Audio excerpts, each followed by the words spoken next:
Welcome to the golden age of cinema. I'm Paul Eastman. I'll be your host as we look at some of the great films of the 20th century. Since this is the first show, I would like to go over some aspects of this period of filmmaking. I want to talk about how old films are different than new films and how to watch them. Now, when we look at art of any kind, we know we have certain conventions that we have to adhere to. For instance, if we see a painting, we have to realize that that's not a true image of the object. If we go to a play, we understand that this is not reality, that these are actors and they're on stage and it's not exactly realistic. And in the same way, when we see an older film, we have to realize that this is the conventions that are being used in this art form. Let's look at a little bit of the difference of films from this age of world cinema and now. And I want to do this because a lot of young people and other people dismiss these films as being old and outdated and not relevant to them. And I would like to change their minds about that. So let's look at some of the aspects of the golden age of cinema. For instance, let's look at the cinematography, the acting style, the directing, and some other things like that.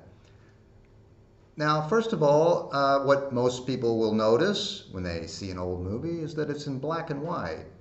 And this is the film form that they had in this time. And I think once you get used to it, you'll see it's a beautiful form of visual form of art.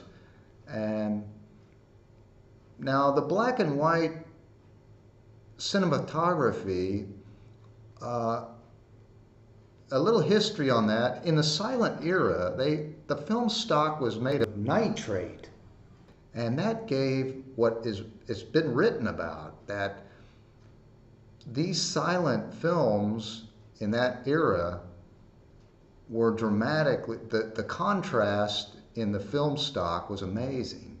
So films like Battleship Potemkin and maybe Napoleon and some of these other Russian films and some of the great epic silent films were written about that were just amazing in the beauty of that black and white cinematography.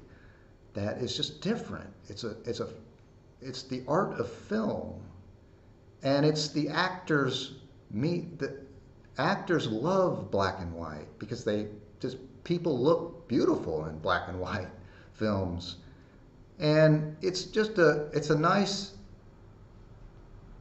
art form that is kind of lost. Even the newer films that try to be that are filmed in black and white, there's been a few of those, they don't look like the old films. And so this is just an aspect of these classic films that I think that once you get used to, you will enjoy it. And of course there were Technicolor films, came out in 1939 with Gone with the Wind and Wizard of Oz. And those have their own beauty, and they're different than color films today.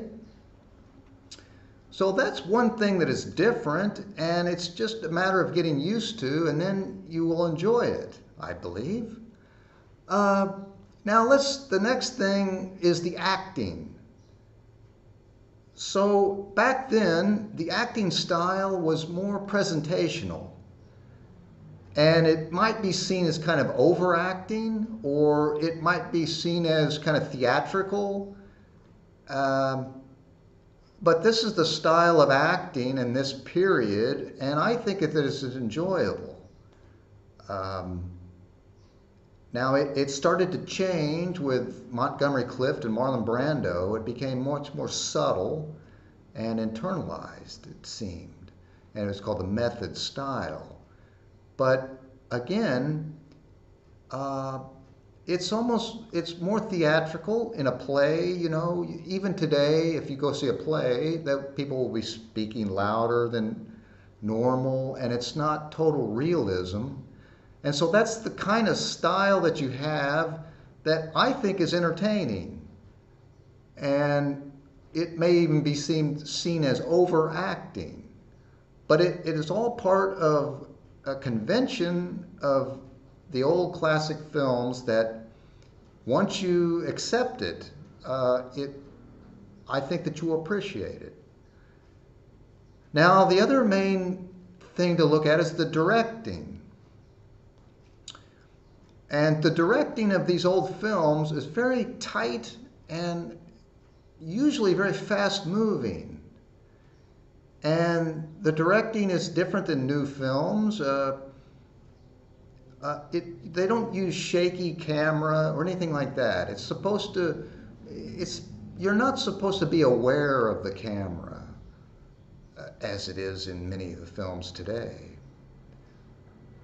In a way that changed in the 60s, like in Easy Rider, when they were filming, and this is what Dennis Hopper said, and the sunshine would come through the lens and you could see that it was being filmed, and it revealed that you were seeing that through a camera. And they just decided to keep that in there. And so these older films it's just more professionally directed, and without the camera moving and shaking, and they may use some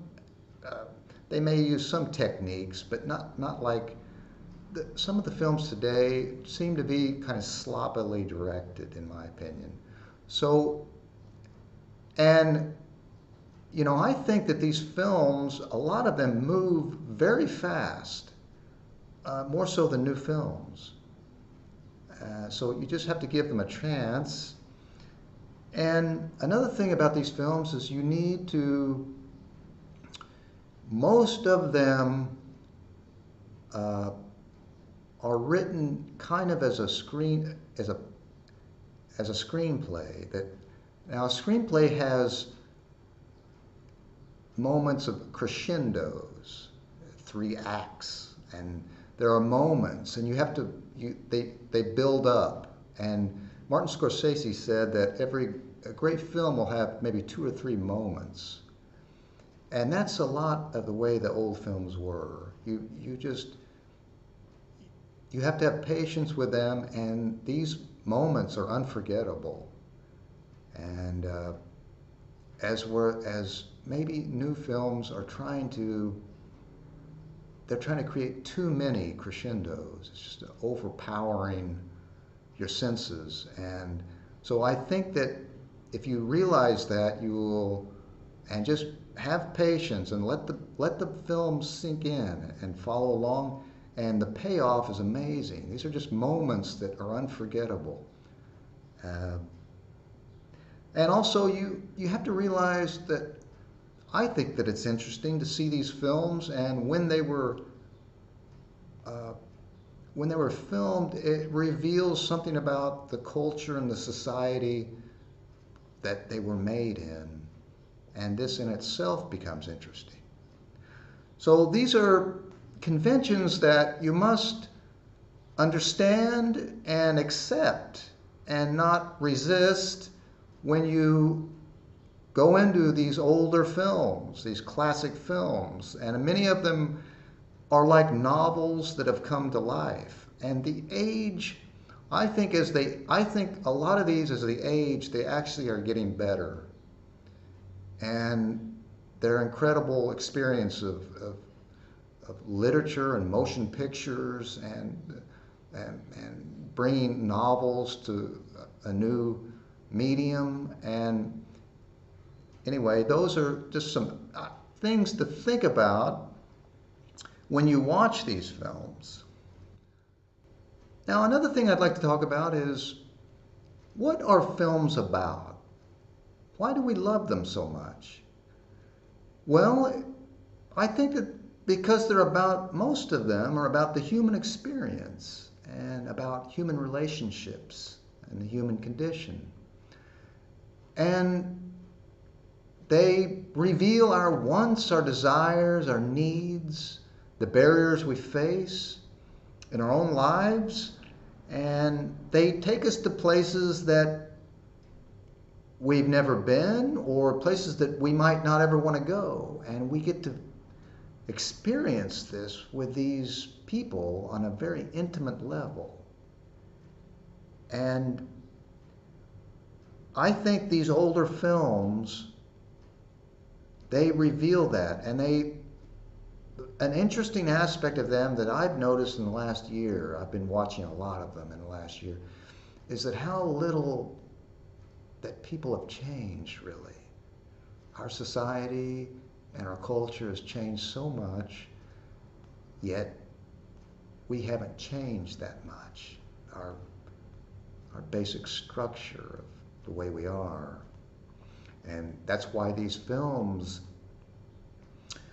when you combine all the aspects that I've talked about, they have a purity and a timelessness that I just don't find that in new films. The film that I'm going to review today, I saw about 6 months ago, and I never forgot it. And it's from 1935. And I watched what is it called, Green Book, and that's the Academy Award winner for 2018. And it's a good film, but it isn't as good as the film that I'm going to review today, in my opinion.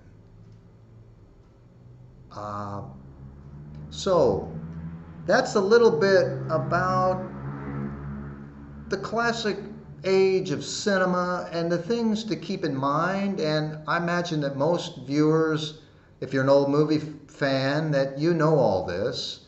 But if any younger viewers will watch this, I hope that will help change your mind and you will look at these films in another way. Because I've tried to talk to young people about old films in the last year. And they're not very interested in them. And a lot of them just simply will not even give them a chance. And I'm amazed at that. And I tried to say, it's not like trying to understand Shakespeare or something like that. And one of my friends said it might be that difficult for some people. For some of the youth of the day, I can't imagine it would be that hard. High art, ballet, opera, Shakespeare, these things, they do take a bit of knowledge to go into them. And I think maybe these old films are not quite that high art, but they're getting there. And anyway, that's a little bit about the golden age of cinema. I hope that it maybe helps you. And now let's get into the review of today's film. Today's review is the 1935 film Alice Adams, with Katharine Hepburn and directed by George Stevens. Now, we're going to look at two film critics that I like. They have, the film guides. Leonard Maltin, of course, we all know. And the other one is Leslie Halliwell. And he's kind of a curmudgeon about films. But he's an entertaining film critic that I like a lot. I don't always agree with him. But I think these two film critics, whenever I'm looking at a film, I'll reference these books and look at their review of them first. So I decided on this show we will look at those two people's reviews at first, just to get an idea of what other reviewers think of the film. So let's look at Leonard Maltin's now and Leslie Hollywell's reviews. I'll put them on the screen. So Leonard Maltin, he gives it 3.5 stars. Let's see what he says. Excellent small town Americana with social climbing girl finally finding love in person of unpretentious McMurray. Booth Tarkington's Pulitzer Prize winning novel becomes fine film, if not altogether credible. The dinner table scene is unforgettable. And had the screenplay filmed before in 1923. Now, I think that he says it's not credible because I believe that the ending of the film was changed a little bit. And another point that I want to make out is that I will never give spoilers, and we will look at clips, but I will never show you, powerful scenes from the films and any spoilers like that. But that's Leonard Maltin's review. Okay. Now let's look at Leslie Hollywell's review. I want to point out that he gives 0 to 4 stars. A 4-star film for Leslie Hollywell means it's a landmark film in many ways. So there are great films that he only gives like 3 stars, and he's a very harsh critic. I have a lot of films that I like a lot. He gives no stars. So he gives Alice Adams 2 stars, which for him is quite good. Let's see what he says. Social climbing small town girl falls in love. Okay. Dated but interesting star vehicle with good production values. Now he says it's dated. I find that odd from a guy that hates new films, anything after the 1960s almost. He didn't like. Another thing that Hollywell will do is that if he puts like the director George Stevens is in italics, that means that there was outstanding direction, and so here he gives italics to Katharine Hepburn and Fred McMurray. So that's a good review. So that just gives us a little idea of what... there's another review I read of Pauline Kael, I believe her name is. She's very famous. And she looked back at this in 1991 and said it was a classic. And it was one of the 2 or 3 best performances by Katharine Hepburn. And I kind of agree. So let's talk about this film.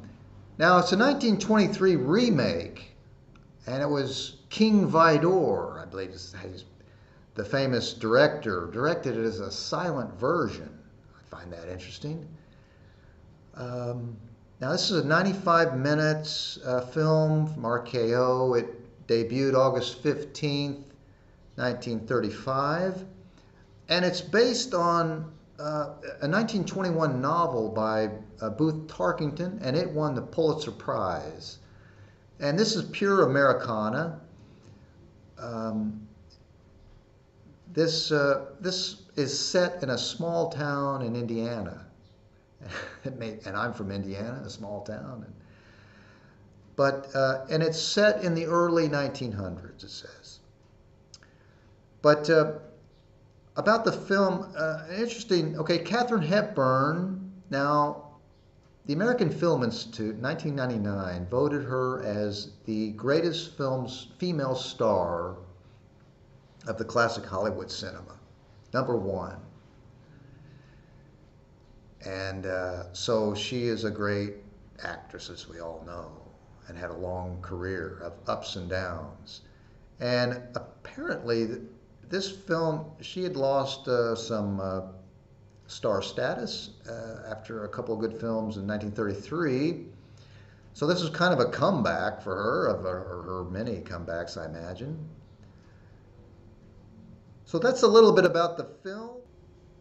I won't go over the plot too much. I'm going to show you a clip, and it's just going to be the opening credits and the first scene that introduces us to Alice Adams.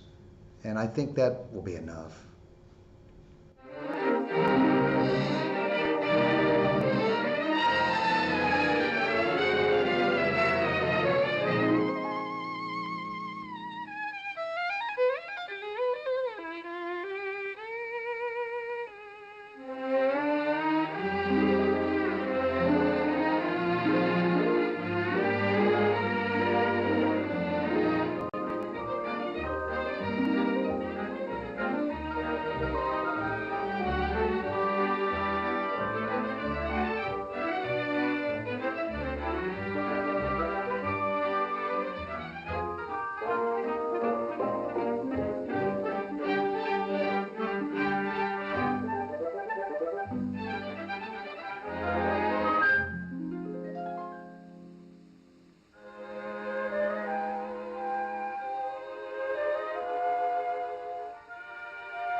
Good afternoon. Yes, I'd like to buy a corsage, something nice to wear to a party.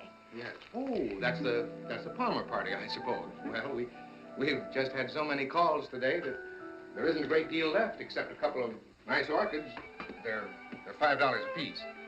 No, I wore orchids to the last party. How about gardenias? I can make you up a mighty nice corsage for $6.50. I'm afraid not. Gardenias are so ordinary. I want something different. You see, when one goes to a lot of parties, it's so difficult to find something new and original, something no one else would think of wearing.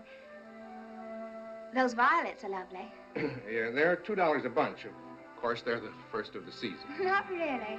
They're sweet, but they wouldn't go with my gown, of course. Well, I should have come in earlier when you had a better selection, but I had so many engagements. Well, I hardly see anything that will do. Thank you just the same.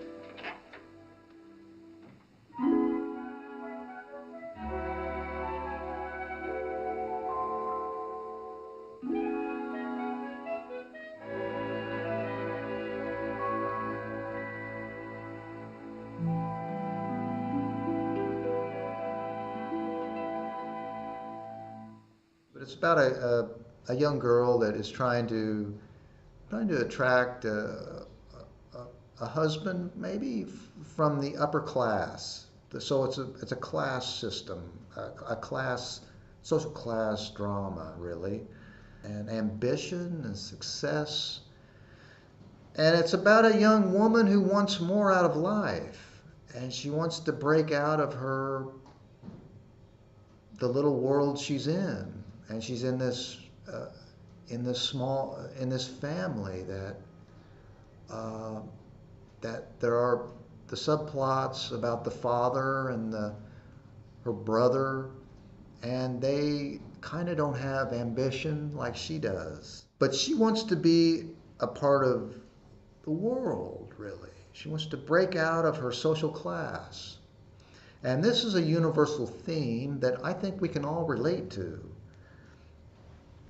And I think that's what's so powerful. And I related to her, this Alice Adams character, even being a man, but it's a universal thing. And it's a beautiful film, and it's funny, and it reveals early 1900 America. And it's the universal theme is is to break out of the barriers that we have in life. It's kind of like Brando's "I could have been a contender," you know. So we see this. So this is a timeless theme, and it's Katharine Hepburn's performance that is just amazing. Uh, she just gives a poignant, vulnerable portrayal that is unforgettable, and it just the longing and the yearning desire that she shows is amazing, and it's got some powerful moments, and it's a great film that I don't think a lot of people know about, and even Katharine Hepburn fans maybe not know. But it's a great film, and I wanted to review it. I wanted to share it with somebody. I saw it about 6 months ago, and I've not forgotten it. It's a great piece of Americana from a great novel. And another noteworthy thing is that it was George Stevens' really first directing job, and he did quite well, and it really made a name for himself. And Katharine Hepburn was nominated for Academy Award and lost to Bette Davis by just a few votes. But it's an incredible performance, and it's a great little movie. So let me give you my final review. I give this film 3.5 stars, just because I was going to give it 4 stars, but I don't like to overrate films that much. But it's still a must-see, I believe, especially for Katharine Hepburn fans and people that like Americana. And it's a wonderful film, and I hope that you enjoy it and can find it on Turner Classic Movies or at the DVD of it. I think it's a good print. It's been restored. Well, that's it for this episode of the Golden Age of Cinema. I'm Paul Eastman, and I thank you for joining me. It's been a pleasure talking about this great film, Alice Adams, and I hope that you enjoy it. So I'll see you next time on another episode and another great film on the Golden Age of Cinema. Thank you for joining me. Bye-bye. Your mother's right, Alice. You ought to have as much as any of these girls you go with. And I've got to do something about it. Oh, Daddy, you're sweet. I'm the one who ought to do something about it. You know, I've been thinking. Well, what I mean is, I ought to be something besides just a kind of nobody. I ought to... What, dearie? Well, there's one thing I'd like to do. I know I could do it, too. What? Well, I want to go on the stage. I know I could act.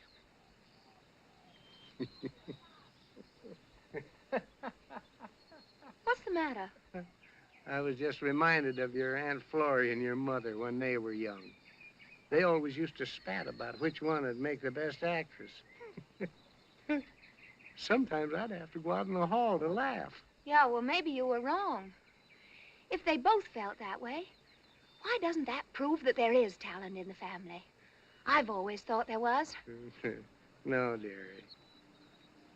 I expect 90% of the women are sure they'd make mighty fine actresses if they ever got the chance. Well, they enjoy thinking about it, and it don't do anybody any harm.